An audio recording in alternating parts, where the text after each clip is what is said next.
তড়িঘড়ি কি সংসদ করে আমি বুঝি না। আমি মূর্খ মানুষ, তেমন একটা পড়ালেখা করি না, কিছু পড়ালেখা করছি।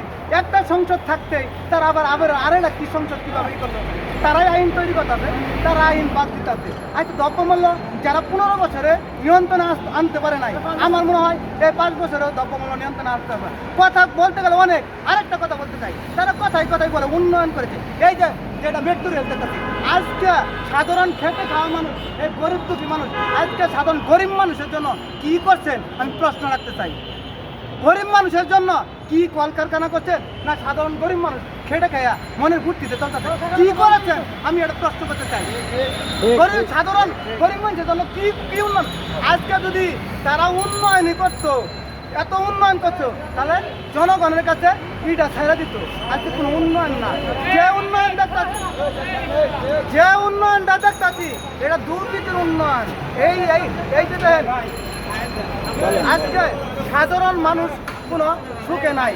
দেশ যখন দুর্ভিক্ষে, সরকার তখন চীন, রাশিয়া, ভারতের শুভেচ্ছা নিয়ে ব্যস্ত। আমি একটা কথাই বলতে চাই, বাংলাদেশের জনগণ আমাদের শুভেচ্ছা দিতে কিনা? শুভেচ্ছা জানাই। বাংলাদেশের জনগণ তো খুব দুর্ভিক্ষে আছে, খুব কষ্টে আছে। আজকে জিনিসপত্রের দাম যেভাবে বাড়তেছে, মানে বাড়ার কথা মুখে বললে অলরেডি ওটা 500 লাগে না, আগেই বাইরে যায়। আজকে যদি কমে 1 টাকা, বাড়ে 10 টাকা। আমি তো প্রস্তুতি চাই। বর্তমানে আমাদের বাংলাদেশে কলকারখানা কিছু কিছু কারখানা বন্ধ হয়ে যেতেছে, কিডনিকে বন্ধ হয়ে যেতেছে। বন্ধ হতে যাবই। এই যে গ্যাসের দাম আবার বাড়লো, বিদ্যুতের দাম আবার বাড়লো। তারা যদি বিদ্যুৎটা ঠিক মতো পরিচালনা না করতে পারে, তাদের শ্রমিকই খাটাবো কই থেকে? তাদের তা আয়ের চেয়ে ব্যয় বেশি হয়ে যাচ্ছে, কলকারখানা তো বন্ধ হয়ে যাবে। আমার এক আমুলের এক মন্ত্রী বলছে, যদি সিন্ডিকেট যদি 8 টাকা যদি বাড়ায়, তাহলে মিলের টাকা বন্ধ হয়ে যাবে। এই যে কথাটা যদি মিলের টাকাটা বন্ধ হয়ে যাবে, আপনার কথাটা আমি উত্তর দেই যে আমলীগের মন্ত্রী যে কথাটা বললো, আমলীগের মন্ত্রী কে? আমলীগের প্রধানমন্ত্রী নির্বাচনের আগে বললো যে নির্বাচনের ইস্তেহারটা দিল যে দ্রব্যমূল্যটা আমরা আগে নিয়ন্ত্রণ করব। কই নির্বাচনে যাওয়ার পর সংসদ তৈরি করি, সংসদ করার পরেও তো এই যে কয় দামে বাড়লো জিনিসপত্রের দাম। এই বর্তমান 3 দিন আগেও তো গ্যাসের দাম, বিদ্যুতের দাম বাড়তেছে। তাহলে যেভাবে বাড়তেছে, এভাবে বাড়তে থাকলে আমরা গরিব মানুষ তো না খেয়ে মারা যাবো। আমরা এই বর্তমানে রবি বুধবার জুনিয়র শাকির ভাই গণতন্ত্রের অধিকার লড়াই করতে গেছে, সচিবালয় ঘেরাও করতে গেছে। আমরা এই পক্ষে কি করি? আমি এই পক্ষে একটা কথাই বলি যে আমি এইটা একটা কথা বলতে চাই। প্রথমে আমি বলি এই যে এই হামলাটার তীব্র নিন্দা জানাই। এই হামলার সাথে যারা দুষ্কৃত লোক আছে, হ্যাঁ, তাদেরকে সুস্থ তদন্ত করে বিচারের দাবি জানাই। আরো একটা আহ্বান করি, জুনায়েদ সাকিব ভাই এবং কি রাজনীতিক যত দল আছে, তারা সকল দল ঐক্যবদ্ধ হয়ে শান্তিপূর্ণ কর্মসূচি পালন করলে বাংলাদেশ রিক্সা শ্রমিক আমরা তাদের সাথে যোগ দিব। আমি একটা কথা থেকে বর্তমানে আমাদের পুলিশ বাহিনী যদি একটা লোকের যদি পিড়িয়ে যদি ফরমেশনের উপরে র্যাঙ্ক করতে চায়, তাহলে তো দেশের পুলিশ প্রশাসন তো আমাদের গরিবের জন্য না, সব প্রশাসন হলে আওয়ামী লীগের জন্য। আমরা আমি আপনার কথাটা একটা প্রশ্ন করতে চাই প্রশাসন এবং পুলিশ বাহিনীর উদ্দেশ্যে। হ্যাঁ, আপনারা এবং কি কোনো দলের হয়ে না, জনগণের হয়ে কাজ করবেন। যে অন্যায় করবো তার বিরুদ্ধে প্রতিবাদ করবেন। কিন্তু এখানে দেখেন 1-5 জন লোক ধরে যদি অন্যায়ের প্রতিবাদ করে, সেখানে নারী সাজ আরেকখানে নেককার জনক কাজ করতেছে, তখন আপনারা ঘুরে ঘুরে পাহারা দিচ্ছেন। আমি একটা কথা বলতে চাই, এই যে দেখেন চট্টগ্রাম বিশ্ববিদ্যালয়ে ছাত্রলীগের 2 গ্রুপে মারামারি এবং কি বিস্ফোরণ হইলো, বিভিন্ন হট্টগণ্ডগুলো হইলো। ওখানে সাধারণ শিক্ষার্থী এবং ভালো শিক্ষার্থী নাই, অবশ্যই আছে। কই ওখানে একটা অ্যারেস্ট হতে পারে। বর্তমানে সরকার তো আমাদের যত ধরনের পুলিশ বাহিনী আছে, তার অ্যাকাউন্টে বেতন দেয়। তার অ্যাকাউন্টে যদি বেতন না দিতে, তাদের জনগণের উপরে পুলিশ টর্চার করতে পারছে না। জনগণের ট্যাক্সি।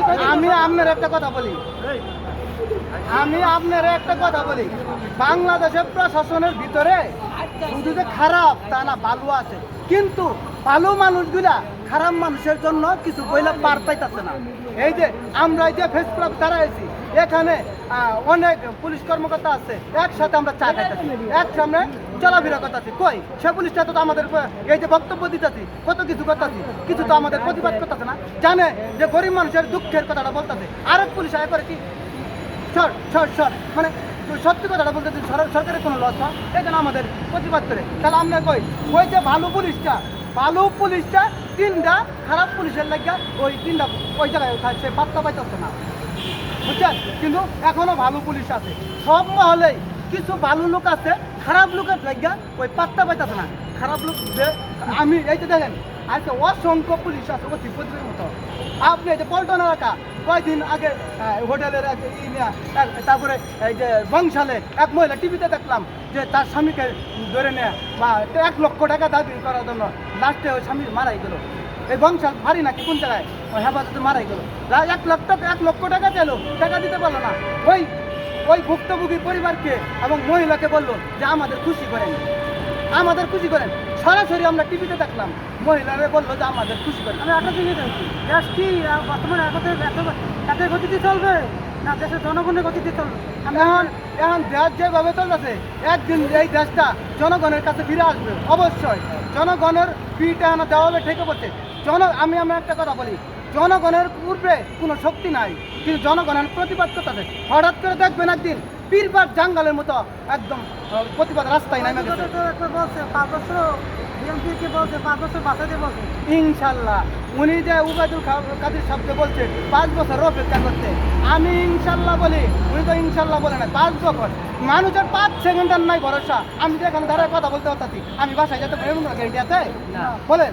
এমন গ্যারেন্টি আমি বলতে তার কথার বিবৃতি আমি বলতে চাই যে এই দেশের জনগণ 5 বছর না, যে কোনো মুহূর্তে যে কোনো সময় এই সরকারের পতন হতে পারে, যে কোনো সময় যে কোনো মুহূর্তে।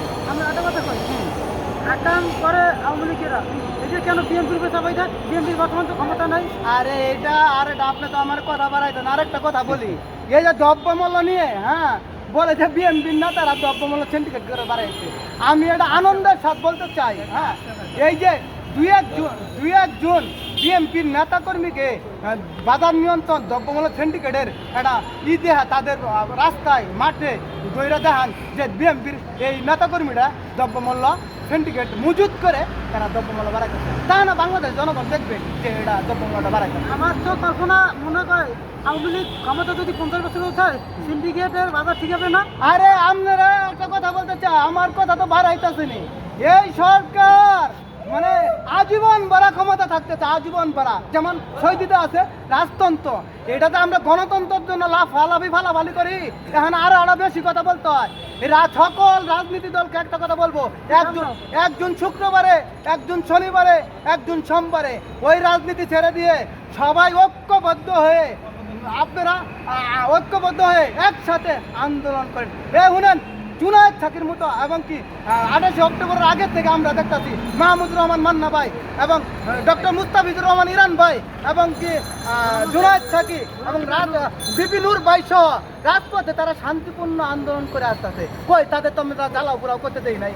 এই যে সচিবালয় জুনায়েদ সাকিরের যে হামলা হলো তার জন্য তীব্র নিন্দা জানাই এবং আমি বাংলাদেশের রিক্সা শ্রমিকের পক্ষ থেকে বলতে চাই, আমরা তার প্রতিবাদ এবং তার এই হামলার জন্য তীব্র নিন্দা জানাই এবং এই ধরনের ন্যাক্কারজনক কাজ যেন বাংলাদেশের বুকে আর না হয়। আমরা তো মৃত্যুকে ভয় করি না। না অবশ্যই, আমরা এখানে কি কেউ আমাকে টাকা পয়সা দিতে না কেউ কি দিতে, আমরা সত্যি কথা বলতে গিয়ে যদি আমাদের জীবন দিতে হয় আমরা তাই পরিণত আছি। এটাই আমাদের, আমরা গরিব হতে পারি, আমরা কেউর কাছে বিকৃত হতে পারি না। যেখানে অন্যায় সেখানে বাংলাদেশ রিক্সা শ্রমিক, সেখানেই প্রতিবাদ। আমরা একটা কথা প্রশ্ন থেকে প্রধানমন্ত্রী একবার বলছে আমাদের দেশের জনগণই আমাদের ক্ষমতা আসছে। একটা কথা বলতে চাই, প্রধানমন্ত্রী আমার দইটা আমি কি কখনো বলবো টক বলবো? প্রশ্ন রাখতে চাই। আজকে বাংলাদেশের 95% মানুষ এই নির্বাচনে অংশগ্রহণ করে নাই। আরেকটা কথা পুনরায় বলতে চাই, এই যে নাটকটা হইলো, এই যে জিএম কাদের মজিবুল হক চুন্নু বারবার তাদের কথা আমাদের প্রশ্ন করতে হয়। তারা যে নির্বাচন বিরোধী দল সংসদ হয়েছে, সংসদে তাদের বিরোধী দলের ভূমিকাটা কোন সরকার শুনে? ওই যে একটা কথা আমরা একটা প্রচলিত হয়েছে, আমি তুমি নামি স্বামী, এই মামা বাংলার নির্বাচন মানে না জনগণ। একটা কথা বলতে চাই, এই যে জুনায়েদ সাকিব ভাই বা যারা মানে অন্যায়ের ভিতর প্রতিবাদ করে এবং শান্তিপূর্ণ কর্মসূচি করছে এবং আন্দোলন করছে, তাদের আন্দোলন তো সফল হয়েছে। জনগণ ভোট কেন্দ্রে জানাই, ভোট দেয় নাই, এর চেয়ে বিরোধী দলের আর জয় কি হতে পারে? তারা কি ভোট দিচ্ছে না? আমি ভোট দেয় নাই। আমি তো একটা প্রশ্ন করতে, আমার ভোটটা গেল কই? আমার ভোটটা গেল কই? তোমার কত বছর ভোট দেন না? আমি বিগত 15 বছর ধরে ভোট দেই না। আরেকটা কথা বলতে চাই, এদেশে যে আমরা গণতন্ত্রের জন্য লাফালাফি ফালাফালি করি, হ্যাঁ, আজকে সংসদ ভবনে এই যে গণতন্ত্র মঞ্চ না কি জানি মাহমুদুর রহমান মান্না ভাইয়ের একজন কেন্দ্রীয় নেতা, তার উপরে হামলা চালাইলো। আমি বলতে চাই, এই যে পল্টন ফকিরাপুল মধ্যে জেল এবং প্রেস ক্লাব এলাকায় আমরা তাদের শান্তিপূর্ণ কর্মসূচি দেখছি এবং অন্যের প্রতিবাদ দিচ্ছি, গণস্বাক্ষর আমরা ভোট দিচ্ছি তারে। ওই ধরন ওখানে সংসদ ভবন এলাকায় যদি এই হামলাটা না হতো, পল্টন এলাকায় যদি এই হামলাটা হতো, আমরা রিক্সা শ্রমিক ওখানে প্রতিহত করতাম এবং সামনে দিকে আমরা অন্যায়ের যে প্রতিবাদ করব, বাংলাদেশ রিক্সা শ্রমিক সেখানেই চাপাইয়ে পড়বো। যে কথাগুলো বললাম, এই কথাগুলোর ভিতরে যদি কোনো ভুল ত্রুটি হয়ে থাকে, যে 16 কোটি 18 কোটি মানুষের মধ্যে আমি ক্ষমা প্রার্থী। এমনকি আপনারা সবাই সজাগ হন। সজাগ না হলে এই দেশটা একদিন আমাদের বাপ চাচারা যারা দেশের গণতন্ত্রের জন্য যুদ্ধ করছিল, যেভাবে দেশ অন্যায় অবিচারভাবে চলতে গেছে, এভাবে চলতে থাকলে কিন্তু দেশ একদিন ধ্বংসের দিকে যাব। এই দেশ যাতে ধ্বংসের দিকে না দেয়, আমাদের 18 কোটি 16 কোটি মানুষ আমরা অন্যায়ের প্রতিবাদ করতে শিখি এবং অন্যায়ের প্রতিবাদ করব। সবার প্রতি এই আহ্বান জানিয়ে আমি আমার বক্তব্য শেষ করছি। কোনো ভুল ত্রুটি হলে আপনারা আমার ক্ষমা দৃষ্টিতে দেখবেন।